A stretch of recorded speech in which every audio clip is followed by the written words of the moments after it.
Okay, Google, what's the name of this card? Wait, what?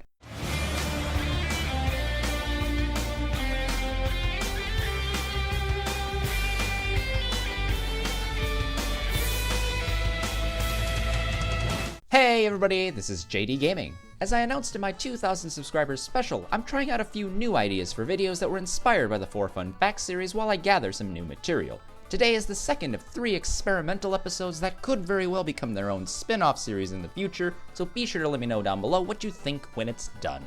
Today's topic was actually inspired by the last episode of For Fun Facts where I discussed the differences between the TCG and OCG rulings for Elemental Hero Rampart Blaster.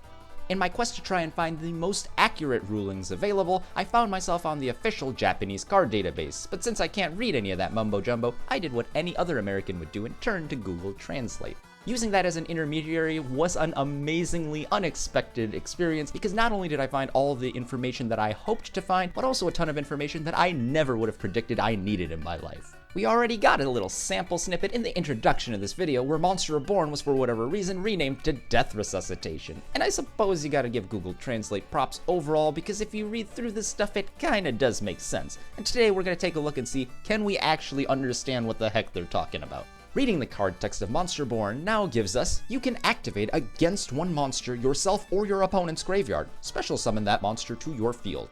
It will be effective to target one monster in your or other opponent's graveyard. Wait, other opponent? I thought I'm playing against one person. When special summoning a target monster, select whether to special summon it with face-up attack display or special summon it with face-up defense display, which really sounds kind of like a fake card version with like a weird translation of the original TCG Monster Reborn, where display is of course just the position. Special summon monsters such as Synchro Monster sent to the graveyard and Synchro Summoned, sent to the graveyard without being special summoned by the procedure specified for that card, are special summoned by the effect of Dead Revival. I cannot do it.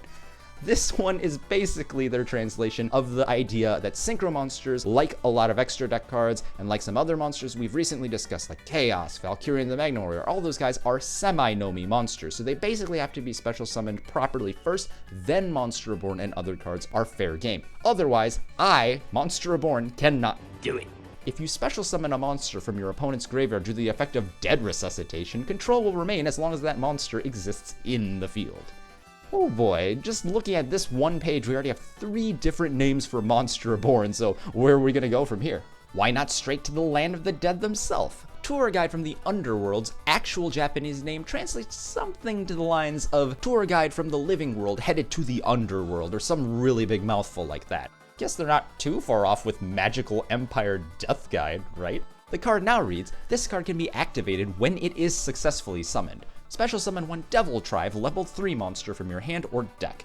Monsters special summoned with this effect are ineffective and cannot be S material. S just means synchro, just like they abbreviate P for pendulum and so on in the OCG, so that much is not that odd. But seriously, the monsters are ineffective? Why bother then? The monster effect of Death Guide to Makai World is an inducing effect, which I guess means it's a trigger effect induced by the summon. Also, when I Google translated Makai, it turned out to be to the sea, so now we're heading towards Atlantis.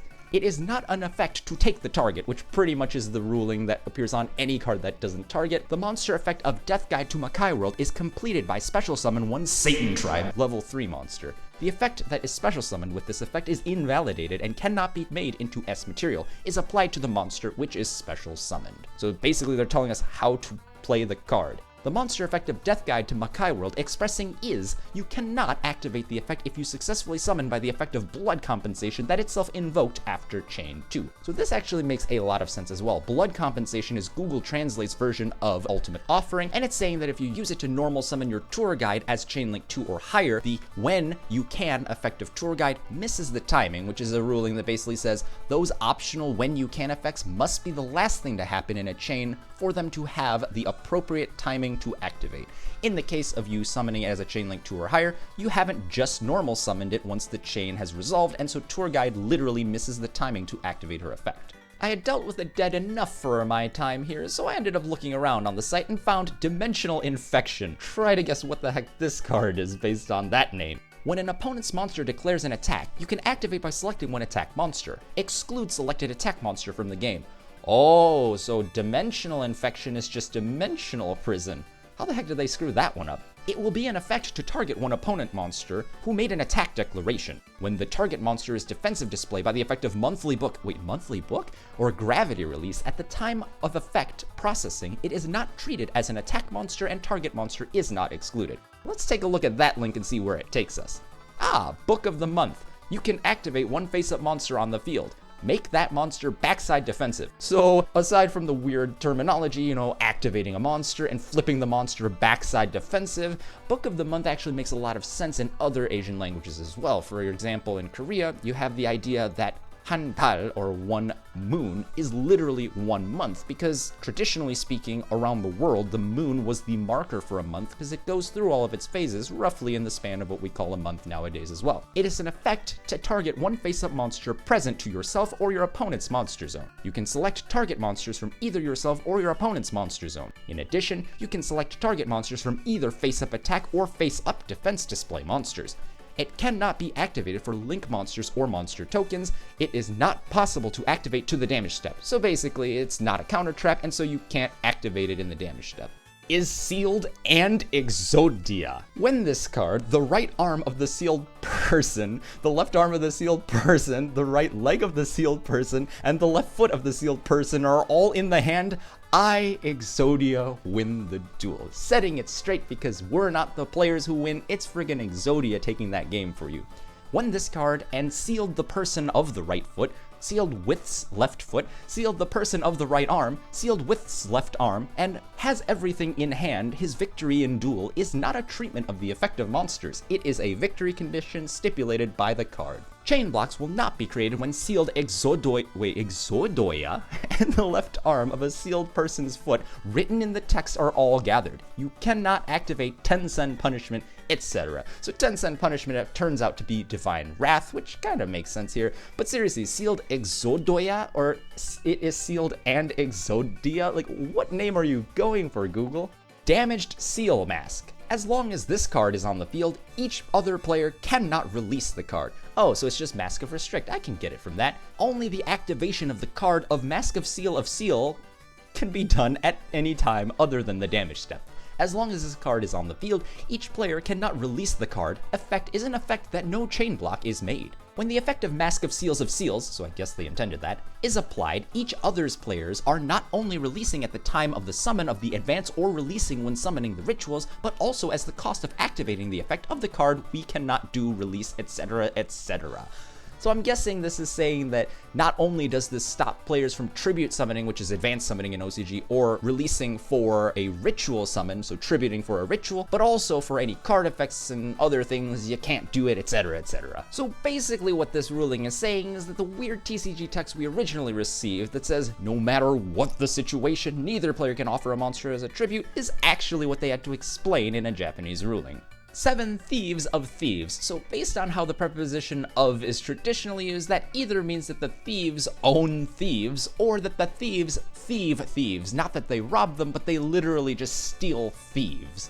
Anyway, when the trap card is activated, you can activate by paying 1,000 life points, invalidate and destroy its invocation. Can you imagine this game if it didn't say negate and activation and it just said invalidate and invocation? It is not an effect to take the target, which again is something that appears on literally every card that doesn't target. It is a card you can activate by chaining directly to activate the card of yourself or opponent's trap card. You cannot activate by chaining to activate the effect of trap card. So basically, you have to negate the activation of a trap card, not an effect activating for like a continuous trap or something. When activating, pay 1,000 life point as a cost.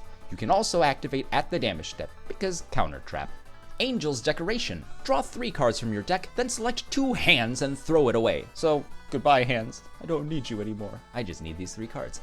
It is not an effect to take the target, of course. The process of draw 3 cards from your deck and to select and discard 2 hands afterwards are not handled at the same time. Oh, so you draw 3, then discard 2. If there is a card in your hand in addition to the card you drew in the process of draw 3 cards from your deck, from the cards of your hand, including those cards, you can select 2 cards and discard when doing the process of selecting and discarding. So basically, if you had any other cards in your hand, you could choose to discard from those instead of just discarding from the 3. If your deck is 2 or less, ages 3 and up, you cannot activate Angel's Treat. Wait, Angel's Treat? I thought this was called Angel's Decoration. And also with that name, since the difference between the TCG and OCG artworks is the halo, which kind of is a decoration, is that what lets you draw 3 cards from your deck and throw 2 hands away? I have a feeling if that's the case, they may have used the wrong artwork for a graceful charity. Hand Erasure, also called Hand Eradication, but that was kind of in an upper margin and I didn't want to break the format of the image for this video. Card text reads, a player with a hand discards all its cards, then draw from the number of decks that each discarded. Okay, so I discarded 2 cards from my hand, so I'm gonna draw 1 card from my deck and 1 from my opponent's deck, because that's 2 different decks. It is not an effect to take the target. When each other's hand is 0, or if the number of your deck is less than the number of your hands except hand blown away, you cannot activate Hand Eraser. That's 1 sentence with 2 names. What are you doing, Google? If you have 0 cards in either your opponent or opponent, what? Or even if the number of opponents' decks is less than the number of opponents' hands, well, they have 2 hands and 1 deck, so I guess you can always activate Erase Your Hand. The process of a player with a hand discards all the cards and draw from the deck after each number discarded by themselves is not handled at the same time. Oh, so you discard, then draw. Also, if each other player draws by drawing afterwards from the number of discarded cards each by themselves, processing will be handled at the same time. So then that part does happen at the same time. The evil spirit that scraps the soul, which, side note, the first time I read this, I thought that said scrapes the soul, and it was just as weird. This card is not destroyed by battle. When this card becomes the target of the effect of the card, destroy this card. When this card deals combat damage to your opponent's life by direct attack, discard 1 opponent's hand at random. Sorry, left hand, you gotta go. This card is not destroyed by battle. The monster effect is a permanent effect. When this card becomes the target of the effect of the card, destroy this card. The monster effect is a permanent effect, applicable even in the damage step, so basically it's continuous. This card destroys this card when it becomes the target of the effect of the card. So many cards. The monster effect is the effect of the card selected, the death spirit that shines the soul, as the object of the effect. It is applied and destroyed when processing is done. It is not an effect that will be destroyed immediately when it is selected as a target. That's a ruling I'm definitely going to discuss in the future because that was so annoying to learn back in the day, but essentially Spirit Reaper now reads that you've destroyed upon resolution of an effect that targets, but back in the day no one had any clue when it died. When this card gives battle damage to your opponent's life by direct attack, you discard 1 opponent's hand at random. Monster effect is induced effect is, so it's a trigger that happens when you deal the damage. It is not an effect to take the target, it is an effect to activate after the damage. Calculation, Death Spirit that sharpens souls itself brought combat damage to the opponent by direct attack. And our final entry here is Strong Beating. Activate when the other party adds a card from your deck to your hand. Level modulation, anyone? The opponent discards that card that he added to his hand. So when is this happening? Card destruction?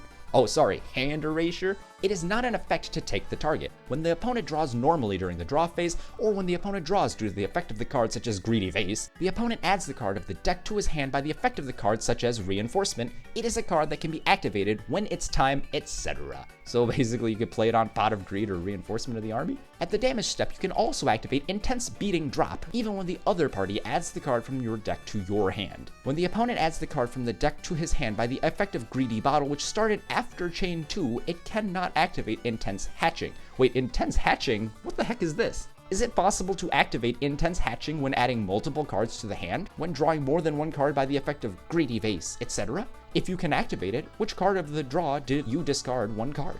Answer. Daily double.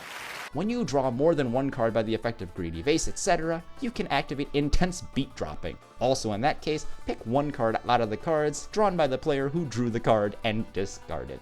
Man, was it a riot making this video. Do you think Google Translate dropped the ball, or do you agree with me that they be doing some intense beat dropping, yo? Be sure to let me know which of these entries was your favorite down below, and don't forget to check out last week's experimental video where I talk about some confusing cards that stemmed off from 4 fun facts as well. And as promised, I'll see you guys next week for one final experimental video.